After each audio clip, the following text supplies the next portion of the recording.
بسم الله الرحمن الرحيم إن الحمد لله نحمده ونستعينه ونستغفره ونعوذ بالله من شرور أنفسنا وسيئات أعمالنا من يهده الله فلا مضل له ومن يضلل فلا هادي له وأشهد أن لا إله إلا الله وحده لا شريك له وأشهد أن محمدا عبده ورسوله يا أيها الذين آمنوا اتقوا الله حق تقاته ولا تموتن إلا وأنتم مسلمون يا أيها الناس اتقوا ربكم الذي خلقكم من نفس واحدة وخلق منها زوجها وبث منهما رجالا كثيرا ونساء واتقوا الله الذي تساءلون به والأرحام إن الله كان عليكم رقيبا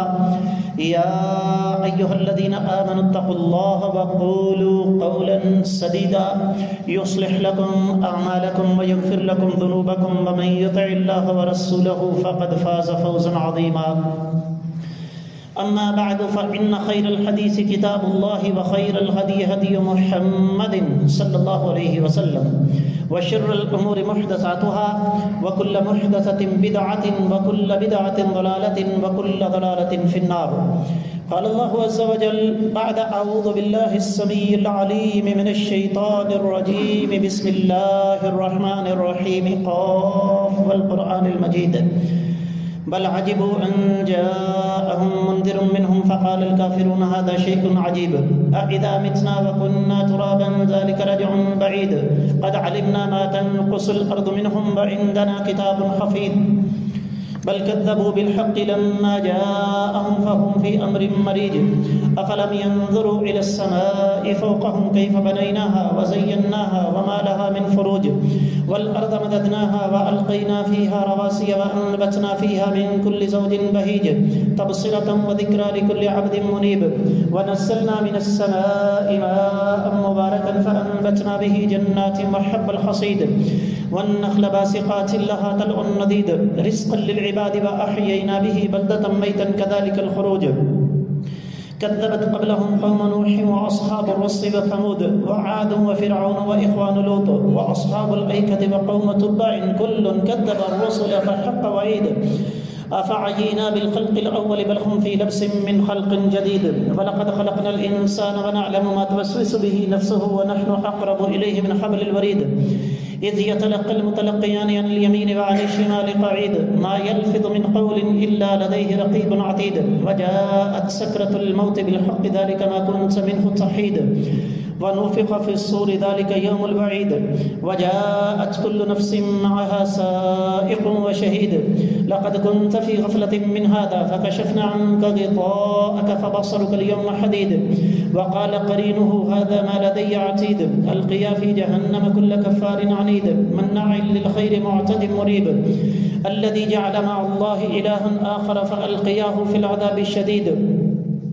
قال قرينه ربنا ما أطغيته ولكن كان في ضلال بعيد قال لا تختصموا لدي وقد قدمت إليكم بالوعيد ما يبدل القول لدي وما أنا بظلام للعبيد يوم نقول لجهنم هل امتلأت وتقول هل من مزيد وأزلفت الجنة للمتقين غير بعيد هذا ما توعدون لكل أواب حفيظ من خشي الرحمن بالغيب وجاء بقلب منيب ادخلوها بسلام ذلك يوم الخلود لهم ما يشاءون فيها ولدينا مزيد وكم أهلكنا قبلهم من قرن هم أشد منهم بطشا فنقبوا في البلاد هل من محيص إن في ذلك لذكرى لمن كان له قلب أو ألقى السمع وهو شهيد ولقد خلقنا السماوات والأرض وما بينهما في 6 أيام وما مسنا من لغوب فاصبر على ما يقولون وسبح بحمد ربك قبل طلوع الشمس وقبل الغروب ومن الليل فسبحه وأدبار السجود واستمع يوم ينادي المنادي من مكان قريب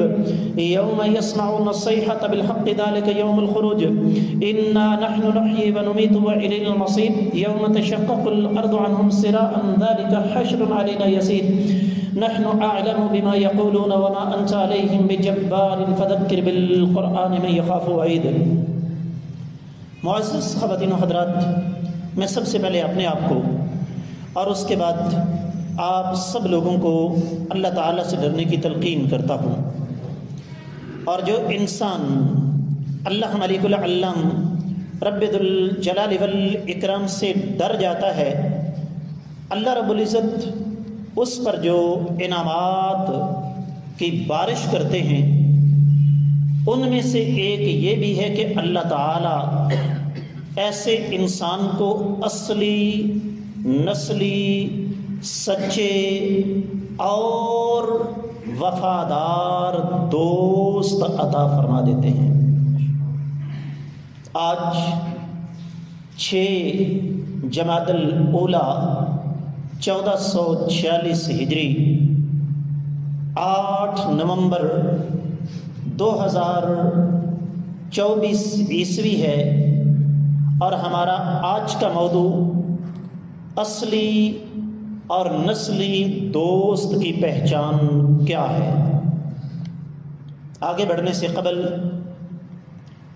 میں یہ آپ کی خدمت میں عرض کر دوں، اس موضوع کا انتخاب کرنے کی بہت ساری وجوہات ہیں، ان میں سے صرف ایک آپ کی خدمت میں رکھنا چاہوں گا۔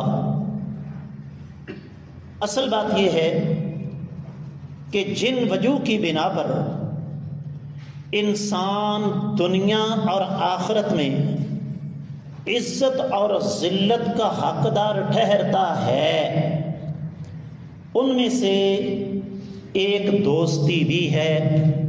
انشاءاللہ میں یہ دونوں پہلو آپ کے سامنے رکھوں گا۔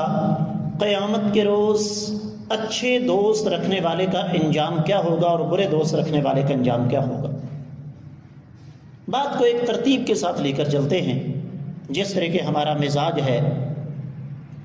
یاد رکھیے، جو بات میں کرنے لگا ہوں وہ ہمارے معاشرے میں اجنبی ہے۔ اجنبی اس وجہ سے ہے کہ ہم نے اسلامی تہذیب، اسلامی ثقافت اور اسلامی تمدن کو نہ سمجھا نہ فروغ دینے کی کوشش کی۔ اسلام مجھے اور آپ کو سب سے پہلے جو بات سمجھاتا ہے وہ یہ کہ اللہ کی زمین پر میاں اور بیوی سے بڑھ کر ایک دوسرے کا دوست، خیر خواہ، ہمدرد اور مخلص ساتھی اور کوئی ہو ہی نہیں سکتا۔ اس کے لیے میں آپ کو 2 ثبوت دیتا ہوں، اختصار کو مد نظر رکھتے ہوئے۔ رب کائنات نے انسانی تاریخ کا جو سب سے پہلا رشتہ 2 انسانوں کے درمیان قائم کیا وہ میاں بیوی کا تھا، اور یہ رشتہ صرف دنیا میں ہی نہیں آخرت میں بھی ساتھ ہوگا۔ دوسری دلیل سنن ابن ماجہ کی حدیث مبارکہ ہے۔ نبی رحمت صلی اللہ علیہ وآلہ وسلم نے ارشاد فرمایا، لن تر المتحابین مثل النکاح، 2 انسانوں کے درمیان نکاح سے زیادہ آپس میں محبت پیدا کرنے والی چیز اور کوئی ہو ہی نہیں سکتی۔ ہماری بدقسمتی ہے نا کہ ہونا تو یہ چاہیے تھا کہ نکاح کی اساس اور بنیاد ہوتی محبت۔ میں جہاں بھی نکاح پڑھانے جاتا ہوں نا، وہاں یہ بات میں ضرور کرتا ہوں کہ نکاح کی اساس اور بنیاد ہے محبت، اور محبت میں 2 چیزیں نہیں ہوتی۔ محبت میں نہ مقابلہ ہوتا ہے نہ مطالبہ ہوتا ہے۔ محبت صرف اور صرف قربانی مانگتی ہے۔ یہی وجہ ہے کہ کائنات کے امام صلی اللہ علیہ وسلم نے ہمیں دونوں پہلو سمجھا دیے۔ حدیث سن لیجئے، کئی دفعہ پیش کر چکا ہوں، آج پھر پیش کر رہا ہوں۔ آقا علیہ الصلوۃ والسلام نے فرمایا مردوں کو مخاطب ہو کر، تنکح المرأۃ لأربع، لوگ مرد شادیاں کرتے ہیں 4 چیزوں کو دیکھ کر: حسبہا خاندان، مالہا دولت، جمالہا خوبصورتی، دینہا اس کا دین۔ فرمایا فاظفر بذات الدین، اے قیامت تک کے آنے والے مردو، تم نے شادی کے لیے ترجیح دینی ہے اس عورت کو جو دیندار ہو، کیونکہ دیندار عورت اللہ سے ڈرنے والی عورت تو تمہارے لیے بہترین دوست، مونس، غم خوار، مددگار اور ہمدرد ثابت ہو سکتی ہے۔ وقت مختصر ہوتا ہے، سوالیہ نشان چھوڑ کر جا رہا ہوں۔ ہم میں سے کتنے فیصد لوگ ہیں جو شادی کی بنیاد دین پر رکھتے ہیں؟ نتیجہ میرے اور آپ کے سامنے ہے۔ دوسری طرف دوسرا پہلو، کائنات کے امام صلی اللہ علیہ وآلہ وسلم نے ارشاد فرمایا: اذا اتاکم ممن ترضون دینہ وخلقہ فزوجوہ الا تفعلوه تکن فتنة فی الارض وفساد کبیر۔ فرمایا تمہیں ایک نوجوان ملتا ہے، اس کی 2 چیزیں تمہیں اچھی لگتی ہیں۔ کتنی چیزیں جی؟ اور وہ 2 چیزیں کون سی ہیں؟ فرمایا اس کی 2 چیزیں تمہیں اچھی لگتی ہیں، اس کو رشتہ دے دو، اگر نہیں دو گے تو زمین میں وسیع تر فتنہ اور فساد برپا ہوگا۔ وہ 2 چیزیں کون سی ہیں؟ فرمایا ایک اس کا دین، دوسرا اس کا اخلاق۔ مال دولت، فیکٹریاں، کارخانے، کوٹھیاں، کاریں، مربے، زمینیں، گائے، بھینسیں، جائیدادیں، سروس، ملازمت، اس کی کوئی حیثیت نہیں ہے اگر ہمارے ہونے والے داماد میں جس کو ہم اپنی بیٹی کا بہن کا رشتہ دے رہے ہیں اس کے پاس دین نہیں ہے، اس کے دل میں اللہ تعالیٰ کا ڈر نہیں ہے۔ جس کے دل میں اللہ کا ڈر نہیں ہوگا وہ کبھی بھی اللہ سے ڈر کر اپنی بیوی کا خیال نہیں رکھ سکتا۔ دوستی کی اساس اور بنیاد دین۔ یہی وجہ ہے کہ جب انسانی تاریخ کا سب سے قدیم، سب سے مضبوط، سب سے دیر پا اور سب سے نازک رشتہ دین کی بنیاد پر استوار ہوگا تو پھر یہ جو ہماری عام دوستیاں ہیں ان کے بارے میں آپ کیا کہیں گے؟ آپ بات کو آگے بڑھاتے ہیں۔ آئیے آپ کو انسانی تاریخ کے 2 عظیم دوستوں کے بارے میں بتاتے ہیں۔ ایک کا نام ہے امام الانبیاء سید الانبیاء محمد الرسول اللہ صلی اللہ علیہ وسلم، اور دوسری شخصیت کا نام ہے صدیق کائنات سیدنا ابو بکر صدیق رضی اللہ تعالی عنہ۔ اگر آپ کو نہیں پتا تو میں آپ کی خدمت میں عرض کر دوں کہ نبی علیہ الصلوۃ والسلام کی صدیق کائنات رضی اللہ تعالیٰ عنہ کے ساتھ نبوت ملنے سے پہلے بڑی گہری دوستی تھی، اور اس دوستی کی اساس، اس دوستی کی بنیاد شرافت، صداقت، اخلاص، وفاداری اور اصلی اور نسلی ہونا تھا۔ ایک اور مثال آپ کو دیتا ہوں۔ مکہ ہی کی سرزمین پر ایک نوجوان جسے بڑے بڑے بزرگ اپنی مجالس کے اندر بٹھانا عزت کا باعث سمجھتے تھے، اس کا نام نامی اسم گرامی ہے سیدنا مصعب بن عمیر رضی اللہ تعالیٰ عنہ۔ کوئی عام نوجوان نہیں، ایک ایک دن میں کئی کئی پوشاکیں تبدیل کرنے والا عرب کا وہ شہزادہ، جس گلی سے گزرتا گلی کے ارد گرد جو مکانات ہوتے ان لوگوں کو پتہ چل جاتا، خوشبو سے اتنی پیاری خوشبو استعمال کرتا کہ کون گزر رہا ہے۔ اس دور کے نوجوانوں کے 2 مشغلے تھے، ایک شراب پینا اور دوسرا شکار کرنا۔ رب کائنات نے اس نوجوان کو ان دونوں علتوں سے بچایا ہوا تھا۔ شکار کرنا کوئی جرم نہیں، لیکن اس کے بعد کے جو مراحل ہیں میں ان کی طرف اشارہ کر رہا ہوں۔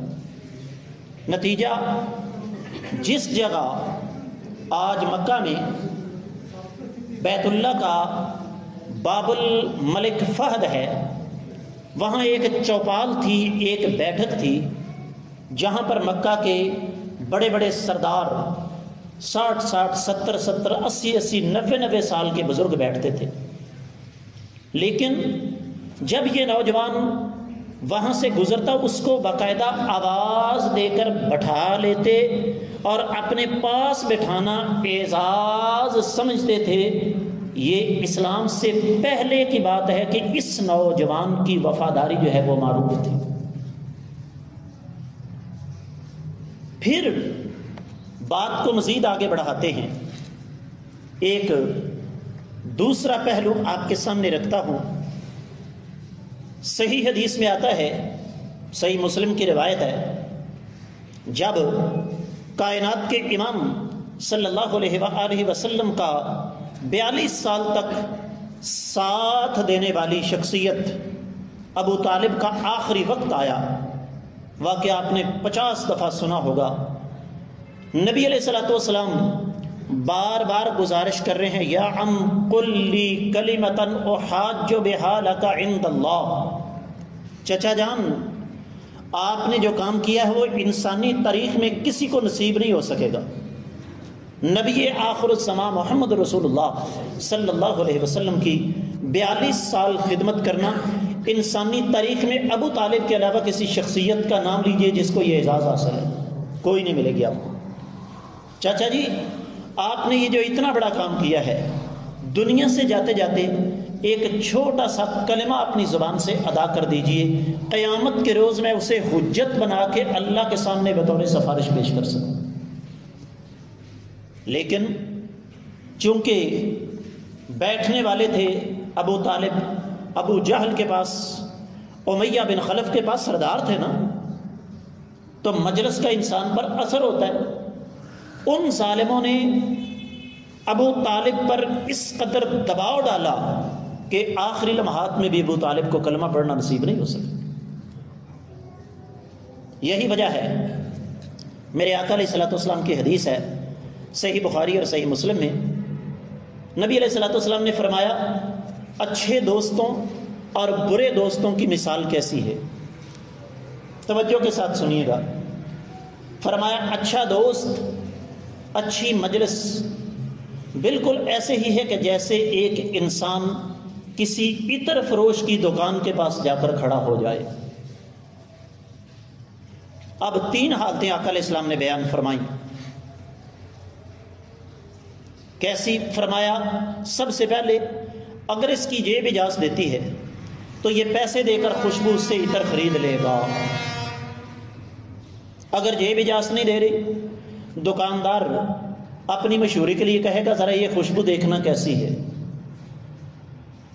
اور فرمایا اگر یہ دونوں شکلیں نہ ہوئیں تو خوشبو والی دکان، آپ اور میں اچھی طرح جانتے ہیں کہ عطر والی دکان سے آپ 100 نہیں تو 50 میٹر دور ہوں تو آپ کو پتہ چل جاتا ہے کہ ہم دکان کے پاس پہنچ گئے ہیں۔ فرمایا خوشبو والی دکان کے پاس کھڑے ہو کر اور کچھ بھی نہ ہو، اس کو اچھی خوشبو ضرور آتی رہے گی، یہ بدبو سے بچا رہے گا۔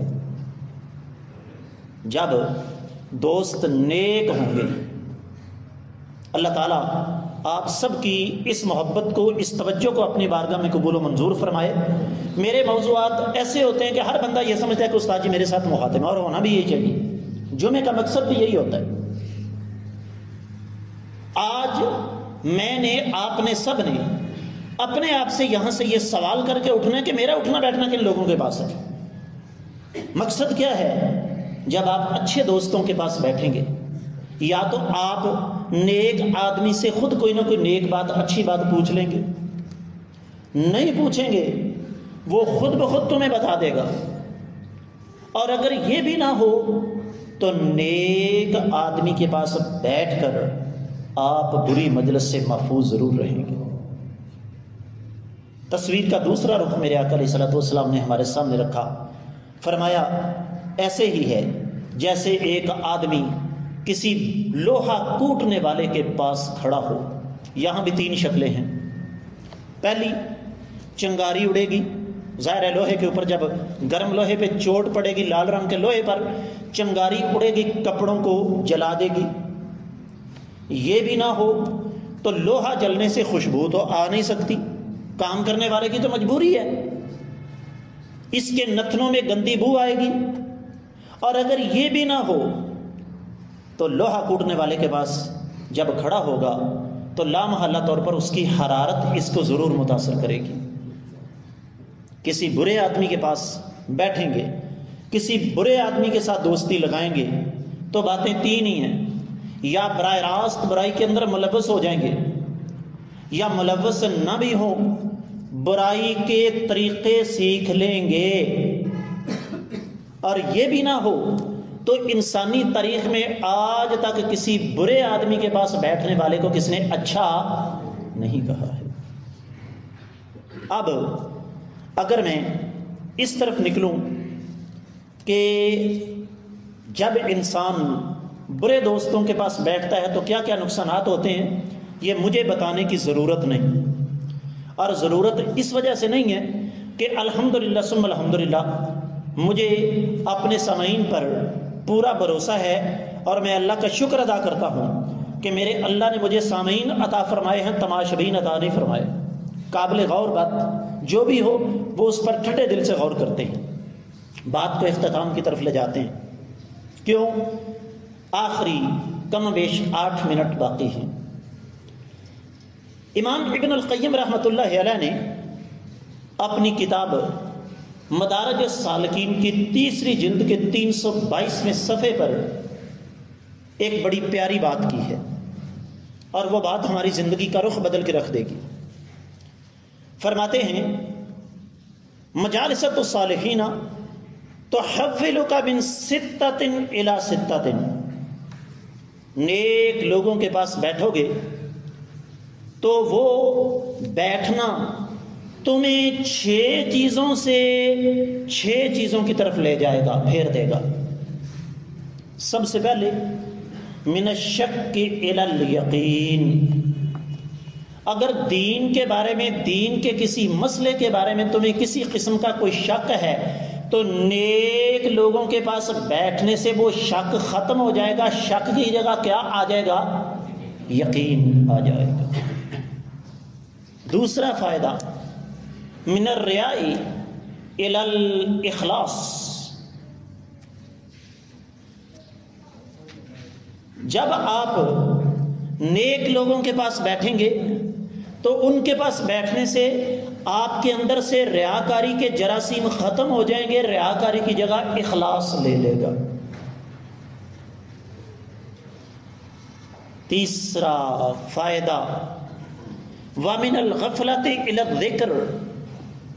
جب نیک لوگوں کے پاس بیٹھیں گے تو پھر آپ کی زبان پر گالیاں نہیں ہوں گی، پھر آپ کی زبان پر گانے نہیں ہوں گے، پھر آپ کی زبان پر بےہودگیاں نہیں ہوں گی، پھر آپ کی زبان پر اللہ تعالیٰ کا ذکر ہوگا.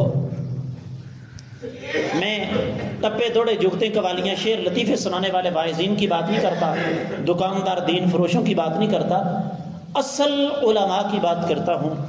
آپ ان کے پاس بیٹھیں گے تو آپ کو واقعی اللہ تعالیٰ یاد آئیں گے.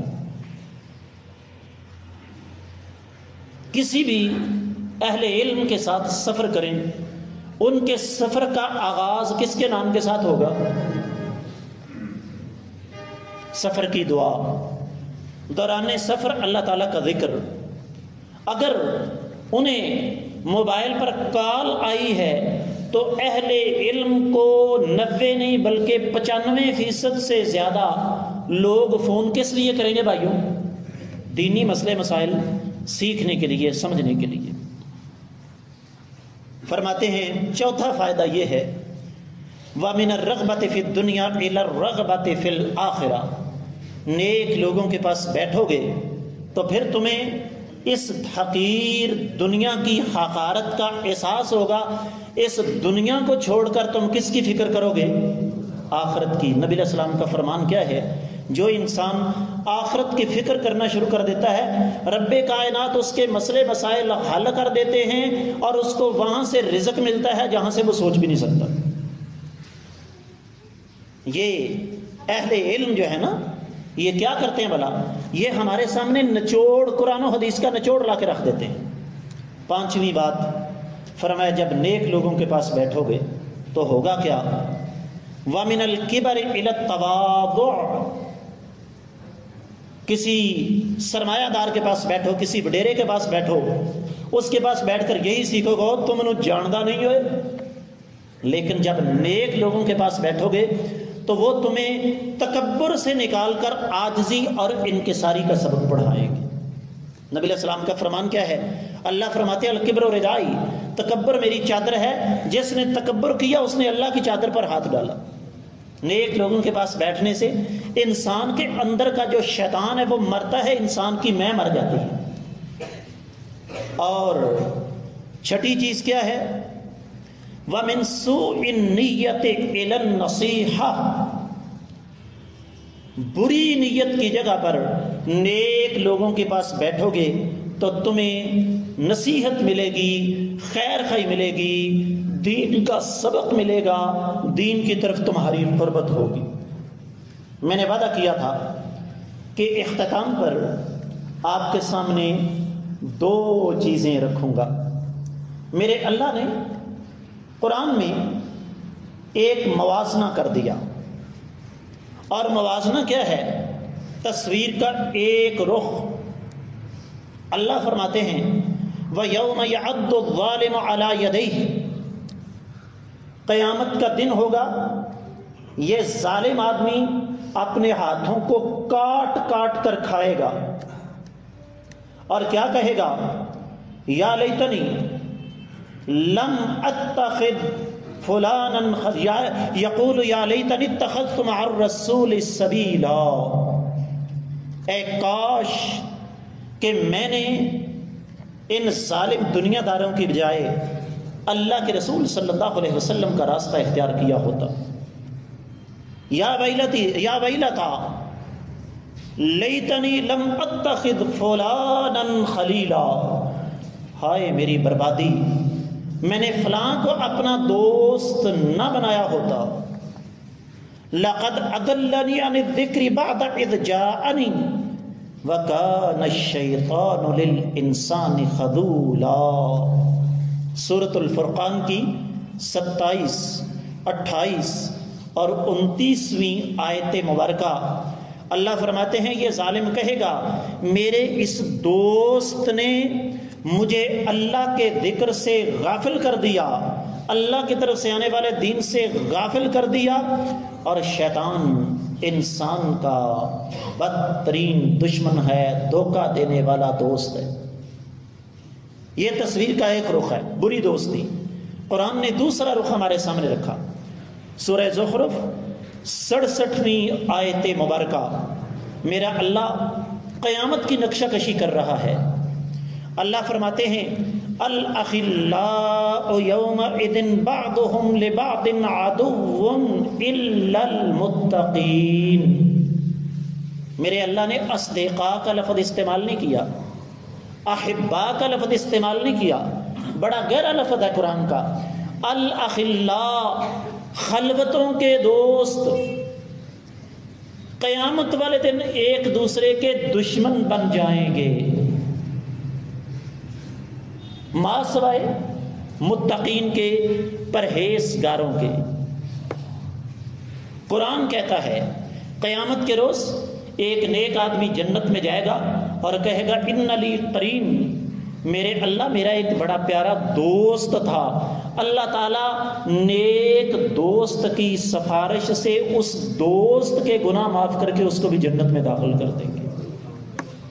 آج ابھی اسی وقت یہاں بیٹھے ہوئے مجھے آپ کو اپنے آپ سے یہ سوال کرنا ہے کہ میری مجلس، میرے دوست، میری محفل کس قسم کے لوگوں کے ساتھ ہے؟